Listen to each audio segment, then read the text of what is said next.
Bismillahirrahmanirrahim. Assalamualaikum warahmatullahi wabarakatuh. Alhamdulillah.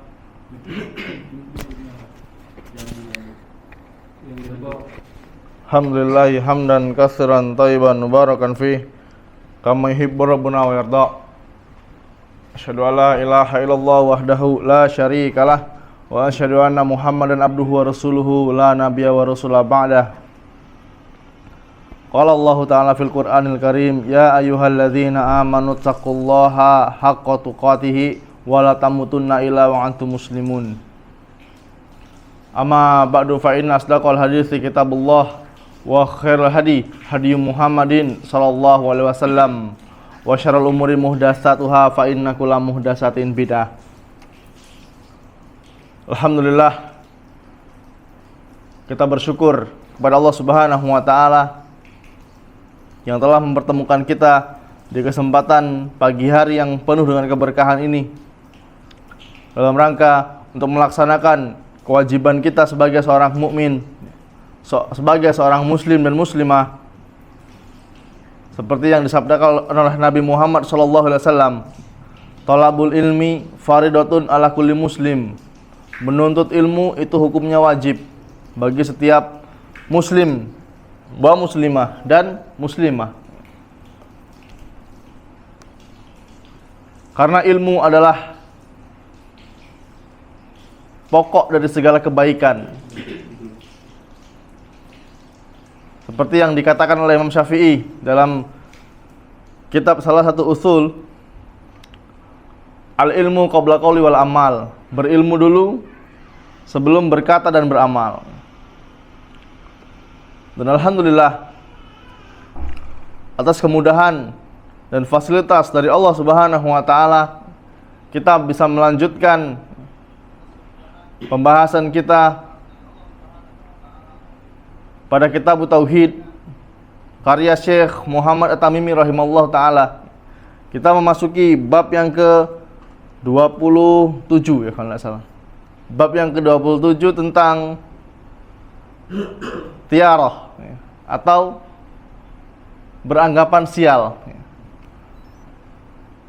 Beranggapan sial. Dan ini merupakan sebuah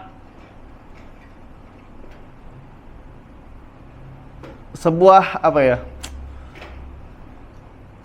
Isyarat yang diberikan oleh Nabi Muhammad SAW ketika beliau sallallahu alaihi wasallam itu memberikan kabar kepada para sahabat tentang 70.000 orang yang masuk surga tanpa hisab, tanpa azab. Enak enggak Pak kira-kira masuk surga tanpa hisab, tanpa azab? Langsung suruh masuk surga sama Allah. Enggak dihitung lagi amalnya di dunia. Wah, ini sebuah keistimewaan, privilege yang diberikan oleh Allah Subhanahu wa taala. Syaratnya apa? Kalau tauhid jelas ya. Yang pertama dia harus bertauhid kepada Allah Subhanahu wa taala. Dia mengesahkan ibadah hanya kepada Allah Subhanahu wa taala. Kemudian setelah menceritakan 70.000 umatku, kata Nabi Muhammad SAW, yang masuk surga tanpa hisab dan tanpa azab. Siapakah mereka? Humul ladzi la tatayyaruna wala yastarquna wala yaktawuna wala rabbihim wa ala rabbihim yatawakkalun. Kata Nabi Muhammad sallallahu alaihi wasallam, mereka itu adalah orang-orang yang tidak melakukan tiarah, beranggapan sial, tidak minta untuk diruqyah, dan tidak menggunakan pengobatan kei. Apa itu kei? Yaitu besi yang dipanaskan, kemudian ditempelkan di bagian tubuh yang sakit. Pusing kepalanya, besi dibakar, tempelkan kepalanya.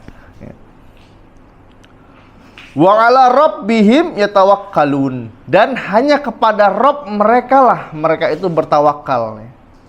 Mereka tidak bergantung kepada makhluk, mereka tidak bergantung kepada manusia. Ya, ini syaratnya agar masuk surga tanpa hisab dan tanpa azab. Mati langsung disuruh masuk surga. Wah, ini luar biasa ini. Tiaroh ya, atau tatoyur ini banyak sekali kita jumpai. Banyak sekali kita jumpai. Apa itu tatoyur? Yaitu beranggapan sial, mengait-ngaitkan nasib sial dengan sesuatu yang dia lihat. Yang dia lihat atau dia dengar ya, atau dengan angka-angka tertentu. Karena asalnya ya, tatoyur itu diambil dari kata ta'irun yang artinya burung. Kenapa burung?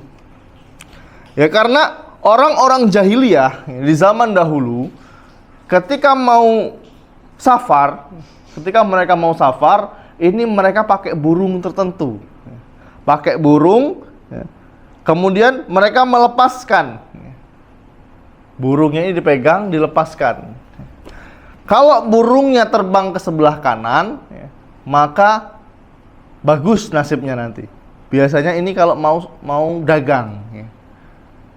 Dilepaskan kalau burungnya mengarah ke kanan, ya, maka dia melanjutkan perjalanannya. Planningnya diteruskan. Tapi kalau burungnya terbang ke arah kiri, maka dia mengurungkan niatnya atau membatalkan perjalanannya.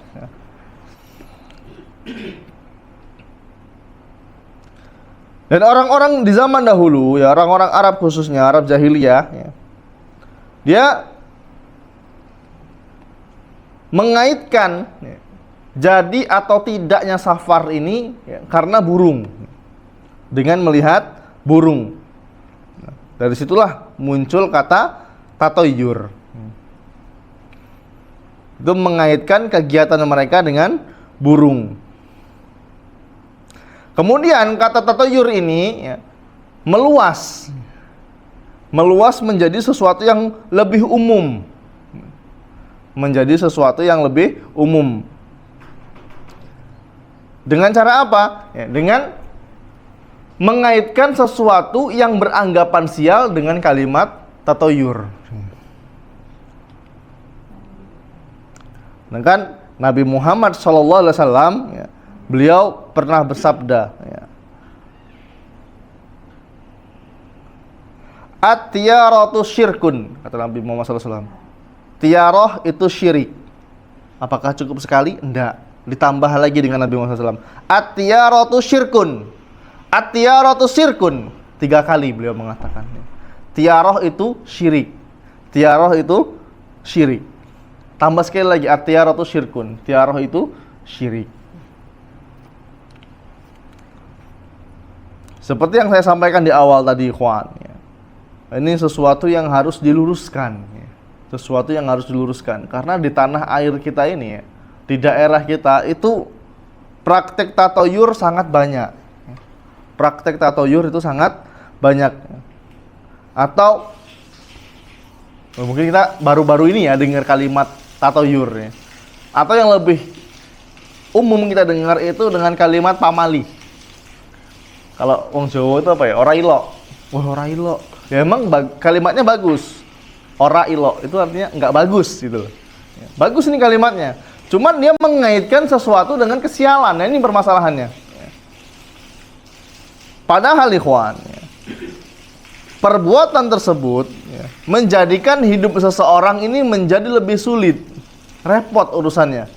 Dikit-dikit nggak boleh, dikit-dikit nggak boleh gitu. Kalau dikit-dikit nggak boleh itu karena alasannya syar'i, ya bagus gitu. Tapi kalau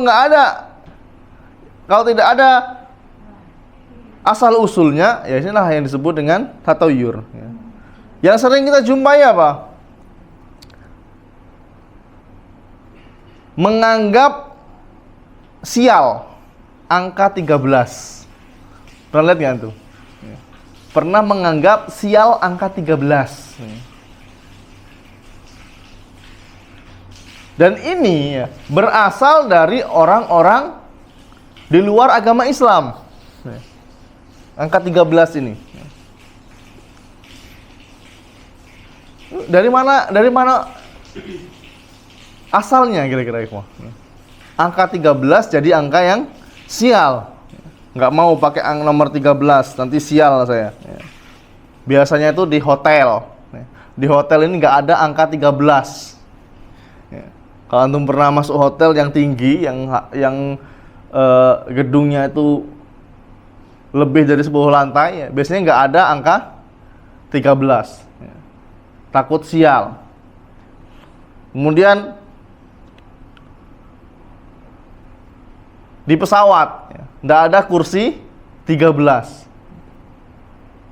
atau penerbangan nomor 13. Ini biasanya nggak ada. Nanti bisa kalau antum pas lagi ke bandara coba dicek ada nggak angka 13. Biasanya nggak ada ya. Karena mereka menganggap wah sial nanti kalau ada angka 13. Pemain bola bisa dihitung mungkin yang pakai angka 13. Kok ngomongin bola, Ustaz? Ya, hukum asalnya kan main bola mubah ya. Hukum asal main bola itu apa? Mubah, boleh main bola, silahkan. Tapi kalau main bola dari habis maghrib sampai habis isya, ini nggak boleh. Karena apa? Tidak sholat isya secara berjamaah.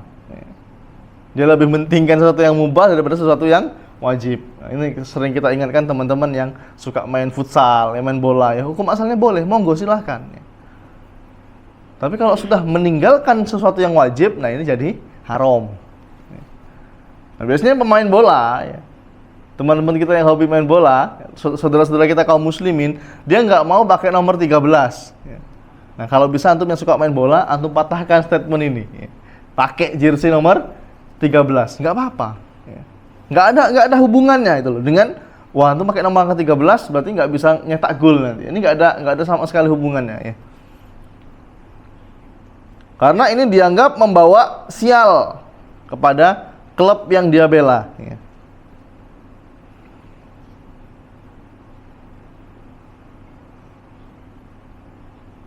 Ini tradisi orang-orang non-muslim, ya.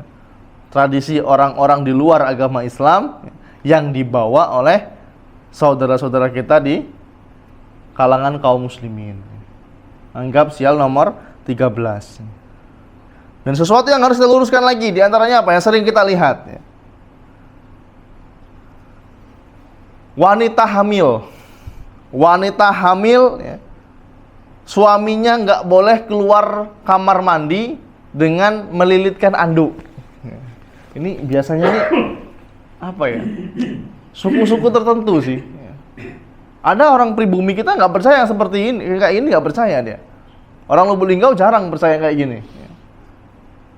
Ada kati urusannya. Apa hubungannya anduk sama ibu hamil? Tapi suku-suku tertentu mereka beranggapan bahwa kalau istrinya lagi hamil, suaminya keluar kamar mandi pakai apa? Anduk yang dililitkan di leher, nanti anaknya terlilit. Nah ini. Pernah dengar tuh berarti ya? Anaknya terlilit tali pusar.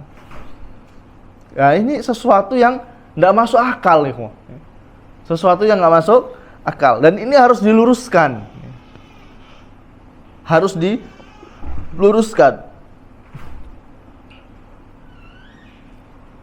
Kemudian anak gadis tidak boleh nyapu, tidak boleh duduk di depan pintu, agak sulit jodohnya. Ini di sebagian daerah ini masih kuat nih dipegang. Ya. Kalau nggak boleh duduk di depan pintu, alasannya karena ketendang nanti orang lewat, ya masuk akal ya. Oh jangan duduk depan pintu nak. Ngapa pak? Agak ketendang orang lewat. Ini masuk akal. Tapi kalau nggak boleh duduk depan pintu dengan alasan nanti sulit jodoh. Ini nggak ada hubungannya jodoh sama orang duduk di pintu, gitu loh. Nah, ini sesuatu yang harus kita luruskan nih, Wah. Dan yang paling sering, tatoyur yang paling sering, yang sering diyakini oleh masyarakat kita. Kalau ada burung gagak masuk ke dalam rumah, burung gagak masuk lewat dapur, atau bunyi-bunyi burung gagak, wah nanti akan ada orang yang ada keluarganya yang mati, atau ada tetangganya yang mati, ya, semuanya juga bakal mati, ya. Tapi bukan ditentukan dengan burung gagak. Ini hanya di sebagian daerah saja. Kalau di Sumatera Selatan ini Allahu alam, belum pernah dengar saya. Ada apa enggak ini? Ada burung gagak masuk ke dalam rumah, dikiranya nanti ada keluarganya yang mau mati, ya. Atau kupu-kupu masuk dalam rumah, ya. Kupu-kupu masuk dalam rumah. Wah, nanti akan ada tamu, ya. Wah, siapa ya tetangga mau datang ya? Nah, ini sesuatu yang tatayur, ya. Atau dengar ayam jantan berkokok di tengah malam. Wah, ini ada anak gadis yang hamil ini. Apa hubungannya, ikhwan? Nggak ada hubungannya sama sekali, ya. Justru ketika ayam jantan berkokok di tengah malam, dia sedang melihat malaikat, ya. Nah, kita dianjurkan berdoa ketika mendengar ayam jantan berkokok. Bukan beranggapan malah ada anak gadis yang hamil. Ini nggak ada hubungannya sama sekali. Dan ini harus diluruskan, ya. Ada lagi yang aneh lagi, ya. Nggak boleh nyium tangan anak kecil. Anak balita jangan dicium tangannya. Loh, kenapa, Pak? Iya, nanti dia cangok, bahasa Jawanya. Apa cangok, Mas? Tukang minta-minta. Ya, kalau ada anak kecil tukang minta-minta, ya ke bapak besar bukan karena dicium tangannya, ya. Tapi mungkin karena orang tuanya yang mengajarkan. Itu nak ada nak, coba minta THR lu sama Om. Nah, ini kan anak diajarkan seperti itu, ya. Diajarin tukang minta-minta. Coba minta dulu sama kawan kamu tuh, nah, dia bawa bekal, bawa snack yang enak. Coba minta dulu, nyicip dulu. Nah, ini dia dari kecil udah diajarkan minta-minta. Udah besar, anaknya seperti itu, dia menyalahkan, wow, ini mbahnya dulu nih suka nyium tangannya waktu masih balita ini. Ini nggak ada hubungannya sama sekali, kok. Tidak ada hubungannya sama sekali.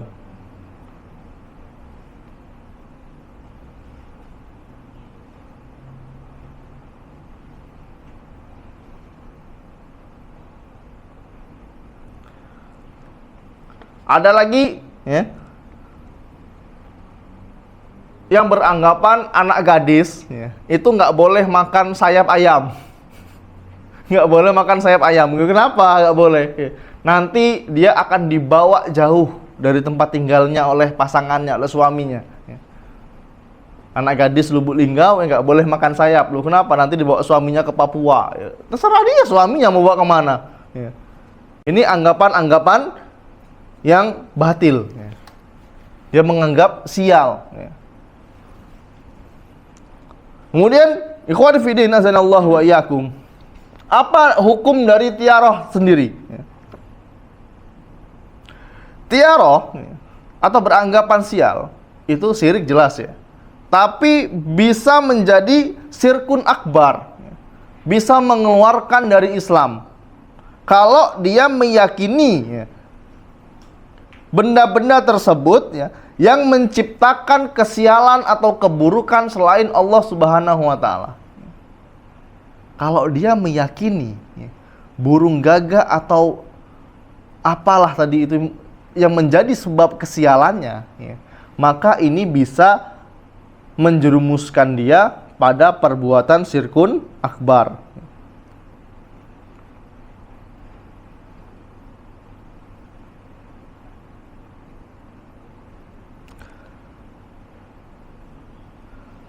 Atau dia meyakini bahwa benda tersebut, ya, ikut campur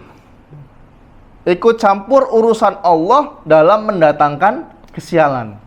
Ini bisa terjerumus pada syirkun akbar. Akan tetapi, ya, tatoyur tadi, ya, bisa menjadi syirik kecil, syirkun asghar, kalau dia menganggap bahwa benda-benda tersebut hanya menjadi sebab, ya, atau petunjuk kemunculan munculnya kesialan atau keburukan yang diciptakan oleh Allah Subhanahu wa Ta'ala. Dia yakin bahwasanya kesialan ini Allah yang mendatangkan. Ya. Kesialan ini Allah yang mendatangkan, tapi sebabnya ini ya, perantaranya ini ya ini apa? Tangan gatal tadi, wah ini kayaknya mau nabok orang ini. Atau wah ini tangan gatal ini mau dapat duit. Ini termasuk tiaro. Kalau dia meyakini tangannya gatal ini mau dapat duit, ya, berarti dia menghilangkan Allah dalam hal rububiyah. Yang ngasih rezeki siapa kira-kira? Allah, bukan tangan gatal. Tapi kalau dia meyakini, oh tangan gatal nih, nanti Allah akan ngasih rezeki. Tanda. Ya. Ini termasuk syirkun asghar. Ya. Anak gadis jangan nyapunya harus bersih. Nanti suaminya brewoken. Justru jambang atau jenggot itu menambah ketampanan nih, wah. Kenapa orang zaman dulu mikirnya kayak gitu? Oh jangan, gadis nyapunya yang bersih, nanti suaminya brewoken nanti. Waduh, ini gimana ini? Kalau dia menganggap itu kesialan ya, dan sebabnya itu karena nyapu ndak bersih, maka dia bisa terjerumus pada syirkun akbar. Ya. Harus berhati-hati. Ya. Tapi kalau kita perhatikan, ya, kita mau mempelajari, kita perhatikan, ya, saudara-saudara kita, ya, pada umumnya mereka yang melakukan tatayur itu karena syirik kecil, ya, tidak mengeluarkan dari Islam. Ya. Aduh, semutan. Mereka ini melakukan tatayur, ya, karena termasuk kategori syirik kecil. Dia yakin bahwasanya yang mendatangkan keburukan, ya, itu hanya Allah Subhanahu wa Ta'ala. Ya. Dan mereka meyakini bahwasanya benda-benda tersebut hanya sebagai perantara, ya, bukan sebagai sebab. Yang mendatangkan sebab itu hanya Allah Subhanahu wa Ta'ala. Ya. Ini termasuk syirik kecil. Ya. Syirik kecil dan syirik besar itu beda, Pak. Ya. Kalau syirik besar itu bisa mengeluarkan pelakunya dari Islam. Kalau syirik kecil itu tidak mengeluarkan dari Islam, tapi dosanya sangat besar. Lebih besar daripada dosa yang terbesar. Lebih besar dari durhaka kepada orang tua, lebih besar daripada membunuh. Dosa syirik kecil.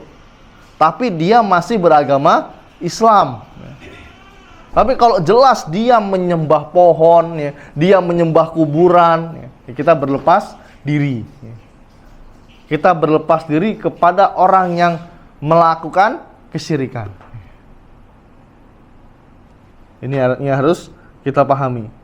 Jangan wah, lihat saudara kita melakukan tiaroh tadi. Wah, kamu nih syirik akbar kamu. Keluar dari Islam, syahadat lagi kamu. Waduh, ngaji di mana, Mas? Di ini air bunda kemarin sama ustadz itu yang jenggotan itu. Waduh, kena lagi ustadznya. Padahal dia enggak fokus dalam nyimak ilmu. Ya. Orang yang seperti ini ya, melakukan tiaroh rata-rata itu melakukan karena atau masuk kategori syirik kecil, bukan syirik besar. Ini yang harus kita pahami. Ikhwan fiddin azanallahu wa iyyakum. Kenapa hal sekecil ini ya, termasuk atau bisa dikatakan sebagai perbuatan yang syirik? Wah, ini ustadznya ini dikit-dikit syirik ya. Ya kita bukan dikit-dikit syirik ya. Kita menjelaskan ya. Kita meluruskan, kita mengedukasi saudara-saudara kita ya. Ya yang namanya syirik ya syirik gitu loh. Kalau masalah akidah nggak ada toleransi. Kalau masalah fikih, wah ada yang kunut, ada yang nggak kunut, ya kita harus toleransi. Oh dia mungkin punya dalil. Tapi kalau ada saudara kita melakukan kesyirikan, oh nggak apa-apa ini saudara kita ini. Ya. Ini nggak ada toleransi ketika menyangkut masalah akidah ya, atau keyakinan terhadap Allah Subhanahu wa Ta'ala. Kenapa tatayur ini dikatakan perbuatan syirik? Ya? Yang pertama ya, karena tatoyur ini adalah bentuk menjadikan sesuatu yang bukan sebab. Menjadikan sesuatu yang bukan sebab sebagai sebabnya. Ada burung gagak, nanti ada orang yang mati. Ini bukan sebab orang ini mati gitu loh. Tapi dia menjadikan burung gagak ini sebagai sebab. Makanya disebut dengan syirik.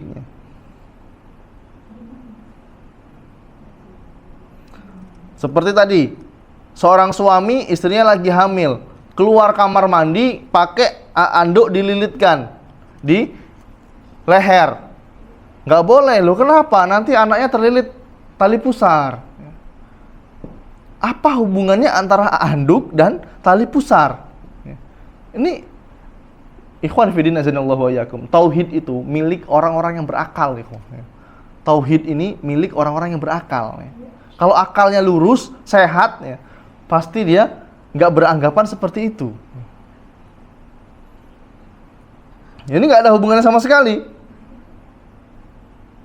Angka 13 mendatangkan kesialan, nggak bisa nyetak gol nanti angka 13. Atau kalau kursi di pesawat angka 13 nanti bisa kecelakaan pesawatnya, nabrak burung dan sejenisnya. Ini nggak ada hubungannya sama sekali. Ya. Kalau dia meyakini angka 13 itu pembawa kesialan, ya, dan yang mendatangkan kesialan, inilah yang disebut dengan syirkun akbar. Itu yang pertama. Yang kedua, ya, kenapa tatoyur itu disebut dengan dikatakan syirik? Karena dia menghilangkan tawakal kepada Allah Subhanahu wa taala. Dia menghilangkan tawakal kepada Allah Subhanahu wa taala. Ketika mereka melakukan tatoyur, mereka akhirnya tidak menyerahkan segala urusan hanya kepada Allah. Kalau mau dagang,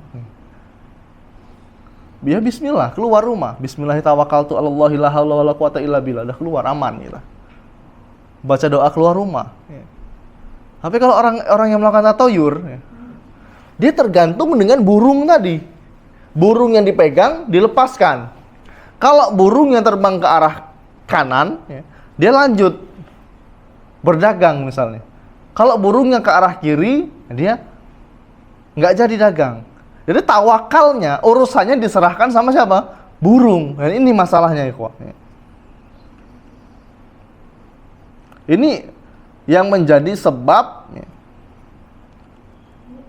tatoyur itu disebut dengan kesyirikan. Padahal kita dianjurkan bertawakal hanya kepada Allah Subhanahu wa taala. Kita menyerahkan segala urusan kita hanya kepada Allah. Ikhtiar dulu baru tawakal. Ikhtiarnya apa? Kalau kita misalnya pengen rezekinya banyak, usaha, dagang atau kerja, ya. Ngelamar kerja di kantor, ya.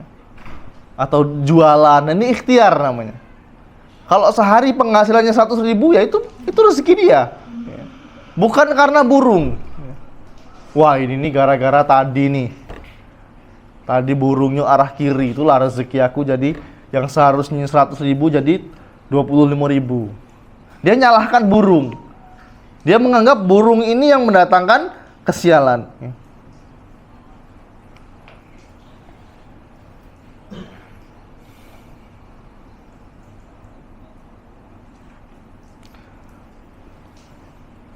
Nah, ini baru masuk babnya, ya. Nah, apa? Kita bahas sedikit, ya. Kita membahas satu dalil aja. Karena waktunya sudah jam 6. Tidak ada teman-teman yang mau ke kantor, yang mau kerja, yang mau dagang. Di sini Syekh Muhammad Tamimi rahimahullahu taala, ya, beliau membawakan sebuah dalil, ya, atau dua buah dalil. Firman Allah Subhanahu wa taala. Wa qaulillahi ta'ala, Allah Subhanahu wa taala berfirman, ala innama ta'iruhum indallahi walakinna aktsaruhum la ya'lamun. Ala, ketahuilah, kata Allah, sesungguhnya kesialan-kesialan mereka itu adalah ketetapan dari Allah.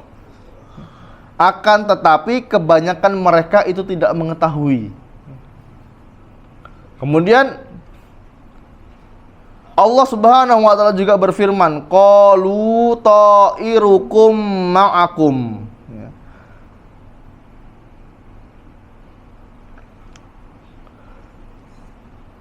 Katakanlah, kata Allah, kemalangan kamu adalah karena kamu sendiri. Ini Allah Subhanahu wa taala yang mengatakan bahwasanya kesialan kita itu dari Allah Subhanahu wa taala. Sudah ditetapkan 50.000 tahun yang lalu. Kalau kita dagang rugi ya wajar, dagang rugi wajar, nggak bisa untung terus. Wah pusing saat memikirkan ini. Ini harus datang ke dukun. Itu bukan solusi ya. Kok saya ini jualan ini rugi terus nih? Kayaknya ada yang salah ini. Jangan-jangan ini kena sihir nih toko saya nih. Ini harus datang ke dukun. Nah ini kemarin sudah kita bahas ya. Itu bukan solusi kok. Itu semua bukan solusi. Tugas kita apa? Bertawakal kepada Allah Subhanahu wa taala. Kalau dagang ini rugi terus ya pindah dagang yang lain. Mungkin kita emang nggak bisa dagang. Mungkin kita cocoknya jadi karyawan aja, kerja. Ada orang-orang yang seperti itu. Jadi nggak boleh menganggap wah saya ini sial terus ini. Jangan-jangan karena tanggal lahir saya ini Jumat Kliwon, sial makanya. Ini nggak ada hubungannya sama sekali.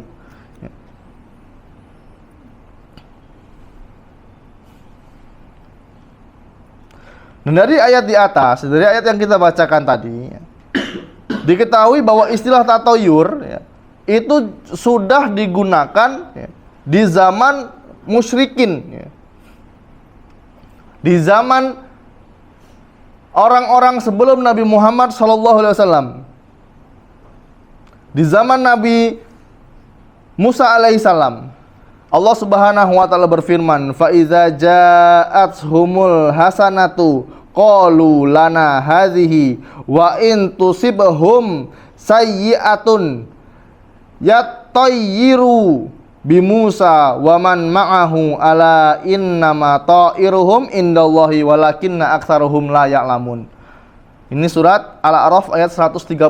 Kata Allah Subhanahu wa taala, kemudian apabila kebaikan, kemakmuran datang kepada mereka, mereka mengatakan ini adalah karena usaha kami. Dan jika mereka ditimpa kesusahan, mereka melemparkan sebab kesialan itu kepada Nabi Musa dan pengikutnya. Ketahuilah, sesungguhnya kesialan mereka itu di tangan Allah. Akan tetapi kebanyakan mereka tidak mengetahui. Ini perbuatan orang-orang musyrikin di zaman Nabi Musa. Ketika mereka bisnisnya berhasil, ya mereka mengatakan, wah ini karena usaha saya nih. Ya. Sama nggak kira-kira sama orang-orang belakangan, orang-orang akhir zaman ini? Ya.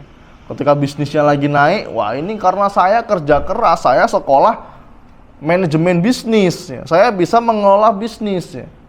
Saya tahu strategi marketing nih, makanya usaha saya berhasil. Ini sama seperti mereka. Ya. Ketika datang kebaikan, qalu lana. Mereka mengatakan, ini ya karena kami. Ya. Padahal itu semua dari Allah Subhanahu wa taala. Kalau bukan karena Allah, ya dia bukan apa-apa. Ya. Ketika datang kesialan, mereka mulai nyalahkan Nabi Musa. Dalam ayat ini, mereka ini bertatoyur dengan Nabi Musa alaihissalam. Karena menurut mereka, ya, Nabi Musa dan para pengikutnya itu menimbulkan kesialan, ya, mendatangkan kesialan. Dan Allah Subhanahu wa taala membantah pernyataan mereka bahwasanya itu semua akibat ulah mereka sendiri.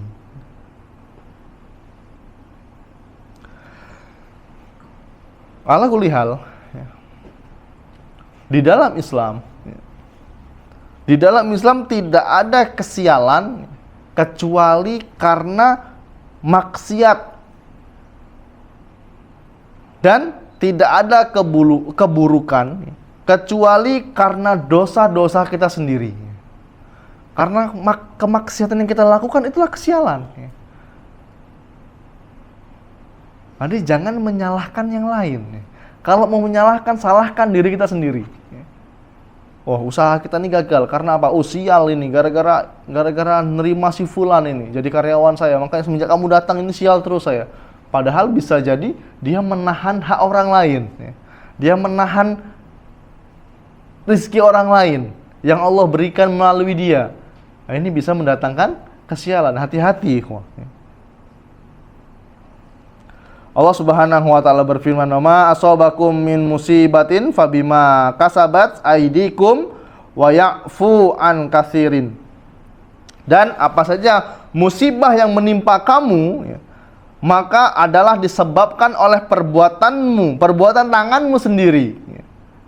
Dan Allah memaafkan sebagian besar dari kesalahan-kesalahanmu. Ini bukti rahmat dan kasih sayangnya Allah Subhanahu wa taala. Kita tertimpa kesialan, itu ya semua karena kita, karena sebab diri kita sendiri, bukan karena yang lain. Kemudian Allah memaafkan kesalahan-kesalahan kita. Ini bukti rahmat dan kasih sayangnya Allah Subhanahu wa taala.